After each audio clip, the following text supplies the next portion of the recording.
জগন্নাথদেব উঠে পড়েছে, দেখতেই পাচ্ছেন। আর এখন বাজে 10টা 10। নমস্কার, নতুন একটা ভিডিও নিয়ে চলে আসলাম। আজকে আর বিছানায় বসতে পারবো না, কারণ কি বিছানার অবস্থা দেখুন। এটা পেতে দিয়েছি, কারণ কি আমার যা মশা টশা এখানে হয়, তো এই মশারিটা টাঙিয়ে দিয়েছি আমার ছেলের জন্য। মানে 1 বছর আমার ছেলের ডেঙ্গু হয়েছিল, তো 2021-এ। তারপর থেকে মনের মধ্যে একটা ভয় হয়ে গেছে, তো সেই জন্য আর দরকার নেই। তাও ওই যে মাসি চলে এসছে, অনেক দিনই তাও এটা করেছে, খুলে দিই আগে। মাসি চলে এসছে, তো অনেক দিনই তাও ভাবি আগেই টাঙাতাম, কিন্তু তাও টাঙাইনি, খুব অসুবিধা হয়। কিন্তু কিছু করার নেই, যা বৃষ্টি বৃষ্টি শুরু হয়েছে দেখছি, তো সেই জন্য এখানে আমি আগেই বাবা টাঙিয়ে দিলাম আজকে। ওই ঘরেও টাঙাতাম, কিন্তু ওই ঘরে আর টাঙাচ্ছি না, কারণ কি আমার ছেলের স্যার উনি ভেতরে মানে খাটেতে বসেন না, উনি মানে বাইরেতেই বসবেন। তো সেই জন্য যখন বাইরেই বসবে তখন আর ভেতরে মশারি টাঙিয়ে লাভ কী, সে তো মশা ঢুকেই যাবে। অতএব দরকার নেই, থাক। ওই ঘরে তো বেশিক্ষণও থাকে না, থাকে এই ঘরেই। তো এই ঘরের বিশেষ করে রাত্রিরে শোয়া আর দুপুরে শোয়াটা এখানেই টাঙানোটা দরকার মনে হলো, তাই এখানেই টাঙিয়ে দিলাম। এখন এটা মানে প্রত্যেক রোববার করে খুলে এটা পরিষ্কার করি, চাদর যেহেতু চেঞ্জ করি, আর এমনি সময় এরকমই থাকে, এর মধ্যেই সব কিছু করা হয়। এর আগেও আপনাদের সাথে শেয়ার করেছি, আপনারা দেখেছেন, এভাবেই থাকি আমি। তো কিছু করার নেই, ছেলেটার জন্য আমাদের এখানে প্রচুর ডেঙ্গুর মানে মশার উৎপাত রয়েছে, তো সেই জন্যই এটা করা, আর কিছু করার নেই। কারণ কি চারপাশে অনেক মানে গাছপালা রয়েছে, সেখান থেকে জল জমে থাকে, এইসব থেকেই এখানে এই এলাকায় খুব বেশি পরিমাণে হয় ডেঙ্গু। তো দেখা যাক, ভগবান না হোক কারোর হোক। খুবই যন্ত্রণাদায়ক, আমার ছেলের হয়েছে আমি জানি। তো কী প্রবলেমটা হয়, একটা মায়ের ওপর দিয়ে যায়, বাচ্চার উপর দিয়ে যায়, মানে সবার ওপর দিয়ে যায়। তো যাই কি, ঠিক আছে, আপাতত রান্নাঘরে যাবো, এবার চা করবো। ছেলে দাঁত মাজছে, আজকে ছেলেকে স্কুলে পাঠায়নি, কারণ কি ছেলের যে পুলকার কাকু সে আসবেন না আজকে, ওই মিছিল টিছিল আছে, সেই জন্য সেখানে হয়তো যাবে, তো সেই জন্য আসবে না। তো তার জন্য আজকে আর পাঠাইনি, কালকে যাবে স্কুল। তো চলুন রান্নাঘরে আগে গিয়ে চা করি। এই যে আমার ছেলের দুধ দিয়ে দিয়েছি, আর এখানে আমাদের 3 জনের চা।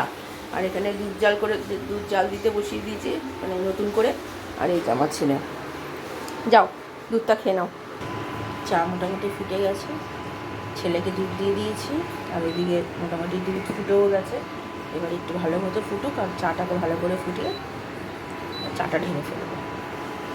এই যে আমাদের 3 জনের চা রেডি হয়ে গেছে, আর এখানে দুধ মোটামুটি ফুটতে শুরু করে দিয়েছে, দেখতেই পাচ্ছেন। তো আমি চাটা খাই, মুসির চাটা রেখে দিই, পরে চলে এসেছি। এখানে ডাল, মুসুরির ডাল সেদ্ধ হয়ে গেছে, আর এখানে ফোড়নও দিয়ে দিয়েছি, ফোড়নটা শুধু ঢালবো। এখানে সব কেটে নিয়েছি, আলু ঝিঙে, ভাত হয়ে গেছে এখানে। এই যে ভাত হয়ে গেছে, আজকে এই রান্না করছি, আর কিছু করছি না। এখন 12টা বাজে। ছেলের আন্টি SMS করে লিখে পাঠিয়েছে যে আজকে আসবে না, মানে কালকেও কামাই আজকেও কামাই, মানে পুরো দিনটা, পুরো শনিবার থেকে একদম পুরোপুরি কামাই চলছে আন্টিদের। জানি না কী সব হচ্ছে, বুঝতে পারছি না। একজনের হলেই যে সবারই হতে হয় এটা আমার জানা ছিল না, হয়তো জানলাম। যাক গিয়ে, ঠিক আছে, আপাতত ফোড়নটা দিয়ে দিই। চলুন, তেল দিয়ে কালো জিরে ফোড়ন দিয়ে দিয়েছি। এবার আলু সব দিয়ে দেবো, কাঁচা লঙ্কাও দিয়েই করবো এটা। কাঁচা লঙ্কা দিয়ে নিয়েছি এর মধ্যে, আর এই পোস্তর মধ্যে কিছুটা কাঁচা লঙ্কা আছে। তো চলুন আগে এটা দিয়ে দিয়েছি। এটা ভালো করে ভাজা হোক, তারপরে দেবো হলুদ। আগে একটু ভালো করে ভাজা হোক।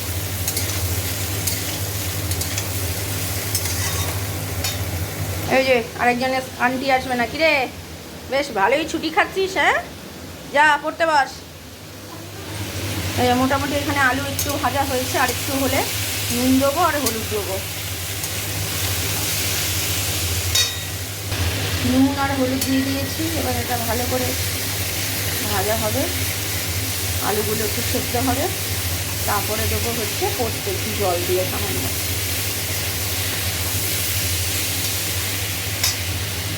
চিনি দিয়ে দিয়েছি অল্প করে, নুন তো আগেই দিয়েছি, মোটামুটি সেদ্ধ হয়ে গেছে আলু সব কিছু। এবার আর একটু ভালো করে চিনিটা পড়লে দেবো জল সামান্য। এই পোস্ত দিয়ে দিয়েছি সামান্য জল দিয়ে।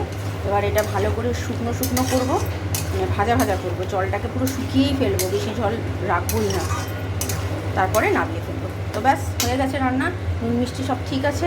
এইদিকে তো ডাল হয়ে গেছে, আর এইদিকে এই পোস্ত একটু রেখে দিয়েছি, বাটা খাবার। আজকের এটা সকালের, এটা রাত্রিরের। এটা হচ্ছে ডাল, আর এই পোস্ত, কাঁচা পোস্ত আমার হাজব্যান্ডের খাবার বেড়ে দিয়েছি। ডাল, আর পোস্ত আর কাঁচা পোস্ত। তো ছেলেকেও দিয়ে দিই, 1:30 বাজে। তো চলুন আমি পরে। দুপুরে কেমন খেলি বাবা? পছন্দ হয়েছে ডাল পোস্ত? তোমার প্রিয় খাবার? খুব ভালো লাগে খেতে? না। Good afternoon. খাওয়া দাওয়া সেরে এই মাত্র জাস্ট উঠলাম, তাও 3:05 বেজে গেছে। আমার হাজব্যান্ড বেরিয়ে গেছে, আজকে একটু দেরি হয়ে গেছে রান্না করতে করতে। মাসি তো দেরি করে আসে, তো সেই জন্য ওই দিকে করতে গিয়ে কোটাকুটি করা। তাও তো কালকে পোস্তটা বেটে রেখেছিলাম বলে একটু তাড়াতাড়ি হয়েছে, নাহলে আরেও দেরি হতো। তারপরে মানে আলুগুলো কাটলাম, কেটে টেটে তারপরে ভাত করলাম, ডাল করলাম, তারপরে লাস্টে পোস্তটা করে তারপরে বসেছিলাম। বসে আমাকে একটু, আমার কাশিটা কমেছে আগের থেকে, কিন্তু তবুও তো রয়েছে, শরীরটা খুব একটা যে ভালো তা নয়। তো সেই জন্য একটু বসে রেস্ট নিয়ে তারপরে গ্যাস পরিষ্কার করে হাজব্যান্ডকে ছেলেকে খেতে দিয়ে তারপরে গেছি স্নান করতে। স্নান করে এসে তারপর আমার হাজব্যান্ড বেরিয়ে গেল, তারপর আমি এই একটু আগে খেলাম, খেয়ে উঠলাম। তারপরে বাইরে যেগুলো রয়েছে সেগুলো উল্টে পাল্টে দিলাম, কারণ কি ঘরেতে কিছুই শোকাচ্ছে না। এখন একটু রোদ্দুর দেখা দিয়েছে, তো তার জন্য বাইরে গিয়ে দিয়ে দিলাম সব। খুব ভালো খেয়েছি।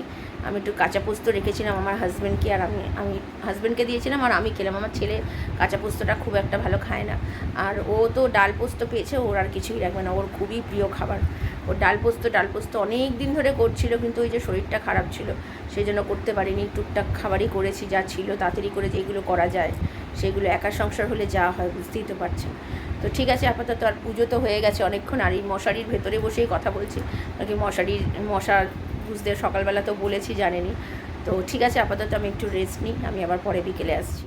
ছেলের সন্ধ্যে দেওয়া হয়ে গেছে, এখন 6:15 বাজে। গিয়ে মোহনবাগানের খেলা হচ্ছে, তাই দেখতে দেখতে মাসি কাজ করে চলেও গেছে। কিরে, আমি একটু ঘুমিয়ে পড়েছিলাম, সন্ধ্যে দিয়ে দিয়েছ? ওরে বাবা রে।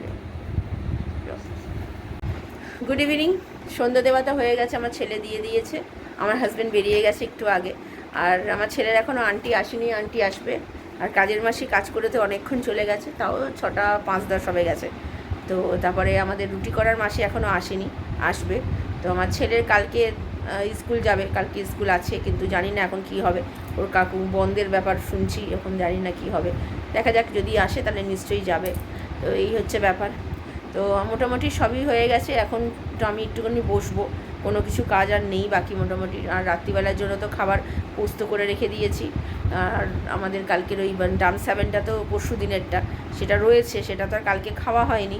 তো এখন সেটা বের করে নেবো, মানে মাসি কাজ করে যাওয়ার পরে ওটাকে গরম করে রাত্রিবেলা আমরা খেয়ে নেবো। আর একটু পোস্ত নিয়ে নেবো, হয়ে যাবে। আর কালকে রান্না দেখা যাক, পোস্ত একটু থাকবে মনে হচ্ছে, অনেকটাই পোস্ত যেহেতু। আর ডালও রয়েছে, আর মাছ তো ভেতরে আছেই। মাছটা না হয় বের করে নেবো, মাছের ঝোল করে ফেলবো, আর পোস্তটা রাত্রিরে রুটি দিয়ে খাবার জন্য রেখে দেবো।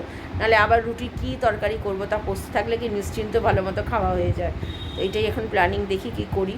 আর না হয় ডালের সাথে একটা কিছু সেদ্ধ করে নেবো, নাহলে ভাজা করে দেবো, তাহলেই হয়ে যাবে। তো ঠিক আছে, আপাতত আমি আবার পরে রাত্রিরে আসছি। খাবার দিয়ে দিচ্ছি। একজন তো এখানে এত খিদে পেয়েছে, সন্ধ্যেবেলা কিছু খাইনি, তার জন্য এই যে এটা ডাম সেভেনটা ছিল, পোস্ত অল্প অল্প করে দিয়েছি, কালকের জন্য একটু রেখে দিয়েছি। এই হচ্ছে আমাদের রাত্রিরের খাবার। এখন বাজে 10টা বাজতে 10 মিনিট বাকি। কিরে, কালকে কি করবি, স্কুল যাবি? ও, কালকে স্কুল যাবে না। তো চলুন খাওয়া দাওয়া সেরে নিই, পরে আসি। পোস্তটা কেমন হয়েছে? পোস্ত দিয়েই সব রুটি খেয়েছে। কালকের জন্য ভাবলাম তো রেখে দিয়েছি, কালকে রাত্রিরে রুটি দিয়ে খাবো। যতটুকু রেখেছো সেটা দিয়ে আমাদের 3 জনের মোটেই হবে না, কালকে সকালেই খেয়ে নেবে পোস্ত দিয়ে। রাত্রিরে কী দিয়ে তো ডাল দিয়ে কালকে সকালবেলা তো খেতে পারবে তো। আর একটা মাছের ঝাল করে নেবো, তাহলেই হয়ে যাবে।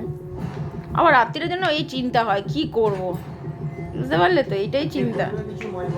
হ্যাঁ, মাছ ভাড়া তোমার একজন। আর এইটা কমান্ডো 3 দেখছি, বইটা বেশ ভালো, বিদ্যুৎ জামালের। রাত্রিরের খাওয়া দাওয়া তো অনেকক্ষণ হয়ে গেছে, শুনতেই পেলেন। বইটা দেখছি কমান্ডো 3, বইটা খুব ভালো লাগছে, তাই পুরো বইটাই দেখবো ভাবছি। তো কালকে ছেলেকে স্কুলে পাঠাচ্ছি না, তার জন্যই বইটা দেখি। আর আমার ছেলে এখন দেখুন কী করছে, ওই সব নিয়ে কী করছে দেখুন। তো মোটামুটি সব কাজ গোছানো হয়ে গেছে। জামা কাপড়টা তো কালকে সকালেই ভেজানো হয়, আর চালও ভিজিয়ে দিয়েছি, সব হয়ে গেছে। তো বইটা দেখি, ততক্ষণে আর কিছু দেখানোর নেই, সব কিছুই হয়ে গেছে। আর হ্যাঁ, রাত্রিরে ওই যে বললাম, মানে এটা দিয়ে খুব ভালো খেয়েছি, আমাদের পোস্তটা দিয়ে। পোস্তটা খুব ভালো হয়েছে, ঝালে নুনে সব কিছুতে একদম বেশ ভালো হয়েছে। ভিডিওটা তাহলে আর বড় করছি না, ভালো লাগলে লাইক, শেয়ার আর সাবস্ক্রাইব করবেন। কালকে নতুন একটা ভিডিও নিয়ে চলে আসবো। আপনারা ভালো থাকবেন, সুস্থ থাকবেন। নমস্কার। হ্যাঁ, কালকে আবার দেখা হচ্ছে সকালবেলা। চলুন এবার শুয়ে পড়ি।